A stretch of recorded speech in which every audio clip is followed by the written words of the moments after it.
Hello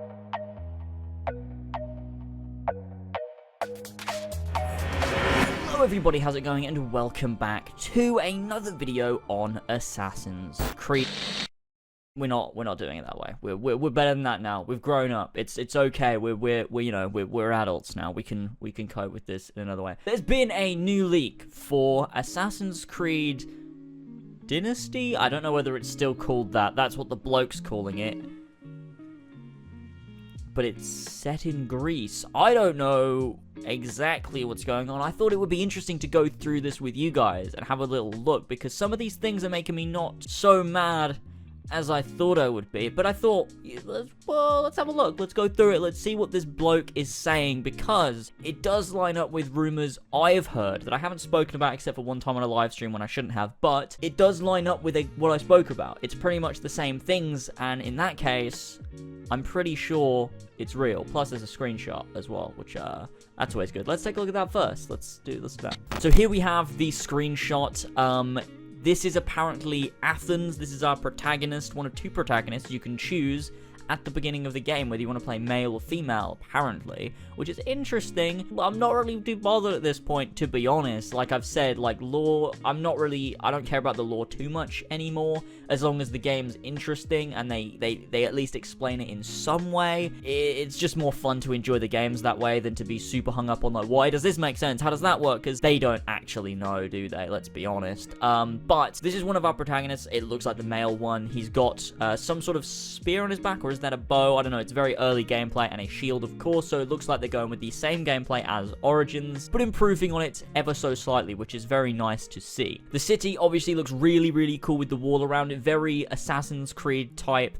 So when that's finally done and we'll get to walk through Athens, that's going to be pretty immersive, I have to say, especially if they're only improving from Assassin's Creed Origins, which is already super immersive, so that's very interesting to see. Obviously, you've got the same HUD, but that always happens. Like, if you look at the early gameplay of Assassin's Creed Origins, the HUD looks like something taken from Unity, so the HUD is subject to change. They may update it, they may keep it similar. I reckon it'll be somewhat similar, but I think there'll be some definite changes. Over on the left-hand side, of course, you have got the quest. It looks like it says the Athenian conspiracy, and it says meet someone at the Acropolis, I believe. I can't see that. It looks like Cyril, but I mean, I don't know. But it looks like it says something like, yeah, the Athenian conspiracy. I guess it's like Athenian, because it's like someone that lives in Athens. I don't know if that's a real, I'm doing my best here. But that's what it looks like. Well, I mean, we have no idea what it is, but at least it's showing that there's, potential for something there. And, like I told you, I have heard everything that I'm saying and everything I'm seeing just confirms rumors I've heard in the past, which is, and we'll get into the changing of protagonists in a minute, and I'll give my proper thoughts. So next up, we've got all of the information that we got coming out of this on 4chan, which I will link in the description if you want to go ahead and read it for yourself. So, first up, we've got the first point that says it takes place during the rise of the Flavian dynasty in Achaia, Macedonia, Thrace, and the Aegean Sea. Wow, I'm bad at reading these. Not Asia, most of modern Greece. Rhodes will be in the game, but Crete will be the DLC similar to the Hidden Ones. The Templars are families that control cities and the 3 provinces as Roman clients and administer propaganda for the new emperor, which is interesting. So we're going back to Assassins and Templars now. This is going to go fast forward a little bit. I think it'll be similar to the fast forward from AC1 to AC2, in that sense that, we got Altair, we got sort of like the classical assassins that we know about, and then we got to fast forward, 400 years to Ezio. I think it'll be similar to that. And I think it's similar in more ways as we sort of get through this. Next up, we've got the player can choose to play as a male or female protagonist from Sparta. And there's major differences in the main story, target skills, and customization based on the chosen character. Character story arcs do intersect, and choices do not affect the modern day outcome, of which there is a larger emphasis on. So this is a very Dishonored 2 type thing. You can choose to play as the male character or the female character, and depending on which, you're actually getting a different story, which is very interesting. So I'm wondering whether it'll be like, in the canon, Layla actually did play as both of these characters because she needed the full story. But for the modern day story, it's like she played as one and then she did the other one afterwards. It doesn't matter which order you do, but maybe that's how it is. Maybe that's how it's explained. And it's not one or the other. I guess it's you can play as both. You can do one storyline and then you can do the other storyline, or I don't know, but it's interesting to read about. Whether they explain it or not, I mean, I don't really care, I guess. I mean, it's better than Assassin's Creed Syndicate, where you could switch and it was, you know, that was horrible. I do find it interesting that the story changes depending on the character. I mean, that seems like a lot of unnecessary extra work when you could just do a Bayek single, but whatever, I suppose. Next point is that Bayek and I are not in the game, but they play an important role in the story. And I mean, that's very similar to Assassin's Creed 2, the way Altair, I mean, he was in the game, but you know what I mean, he wasn't a character.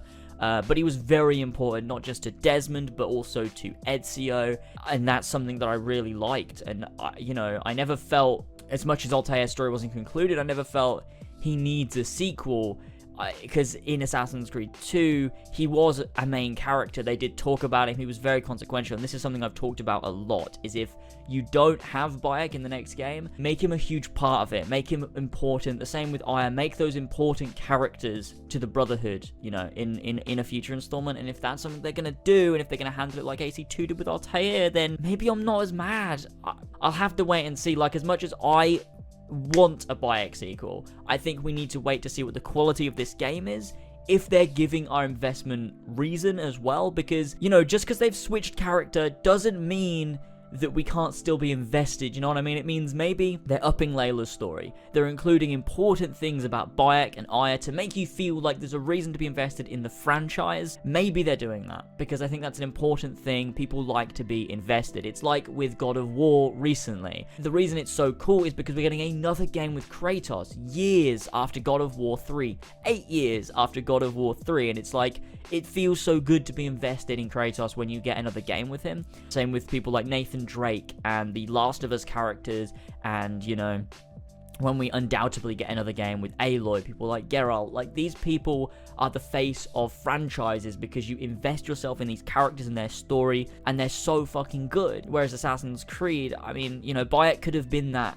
Geralt, that Kratos, that Aloy, you know what I mean? The face of Assassin's Creed moving forward of this new era. He could have been the face. He could have been that character that people are invested in and they love returning to. But Ubisoft doesn't understand that, and they think that throwing him away is better. But as long as he is important to the narrative moving forward, I guess that's the best compromise I can possibly think of. You know what I mean? And that's something that I've said from the beginning. So hopefully, you know, that's the way it is. The screenshot is an early build of Athens, as we already know. Several cities play larger roles in the story, making the player return, unlike in Origins. So you return to various cities. It's not just you finish an area, you move on. The map is always relevant. That's very more like Black Flag or something like AC2 or even AC1, where, you know, the map is always relevant. It's not like you finish a place, you're done. It's like you go back there because you meet people. That's something that I like. Make side characters important. Make them, you know, make us invested in these side characters like Leonardo, like Antonio, like the characters in Black Flag. That would be ideal. The largest cities is Sparta, Athens, Corinth, Delphi, fuck me, that's a big word, Thessalonica, and Philippi, that's a lot of cities. Obviously, there's going to be a lot more cities in this game, because it's a more modern Greece as well. The map size is about the same as Origins with water, because there's a lot more focus on naval in this game. There's about 30% naval, and I think that's strange if this isn't the Black Flag team working on this. I mean, it could be, but I think it's strange if it's not the Black Flag team, but they're doing more naval in this game than they did in Origins. I don't know what that means, but next point is social stealth will return. And honestly, reading that out, that did make me feel actually really happy just then, reading that out. I'm like, that's almost a worthy trade-up, you know? Bayek and I are important to the story, and we also get social stealth. Maybe that's a good trade, to be honest. I don't know, you know, I still love a Bayek sequel where he goes to Greece, where he develops as a character. You know, everyone would love that. You love to feel invested in the character and feel their story progressing over the course of multiple installments. You know, you know, it's just, that's what you like in video games. That's why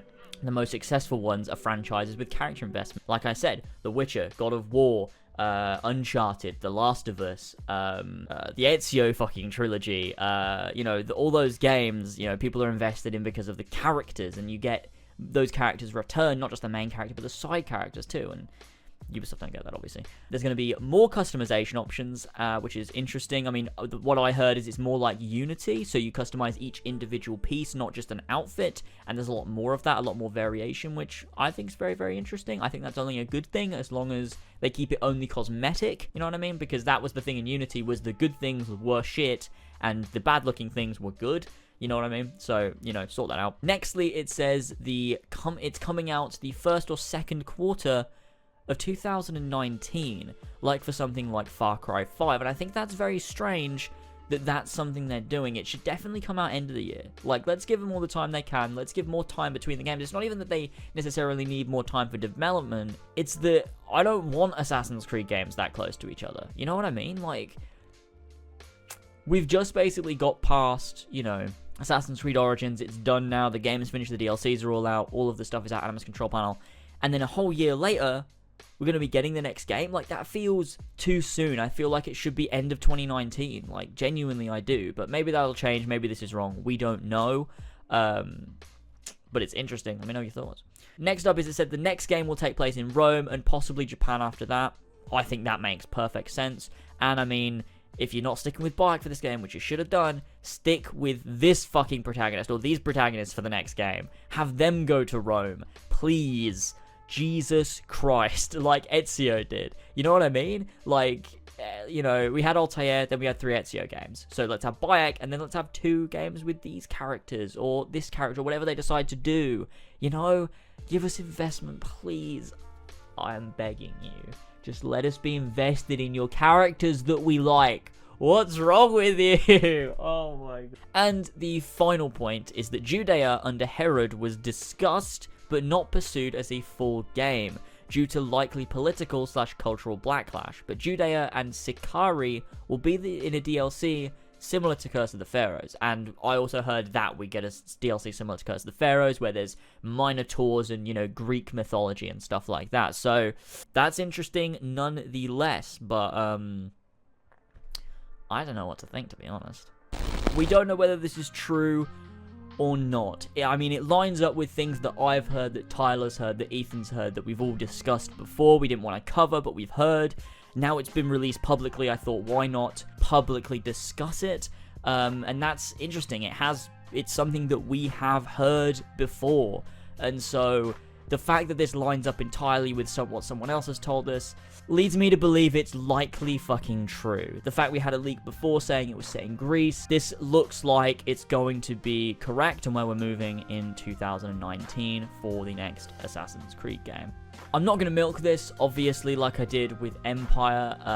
I just wanted to discuss it this one time. If we get anything else, maybe I'll do some more discussion-y videos where we go over it, I give my thoughts, and we can discuss. As always, this is sort of the start of a dialogue. Wow, I sound like Clean Prince Gaming, fucking Christ. Go to the comments, let me know your thoughts, talk amongst yourselves. Does this sound good? Does this sound bad?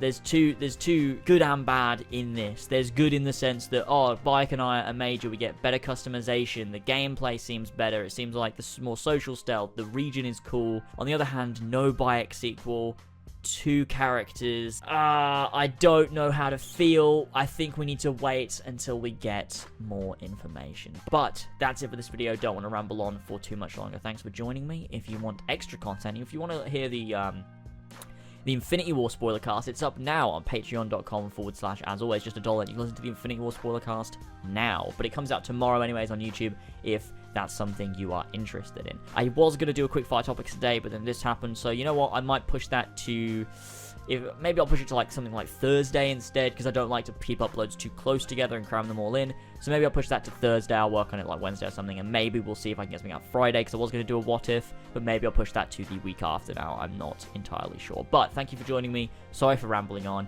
I'll see you all in the next one. Thanks very much for, of course, joining me.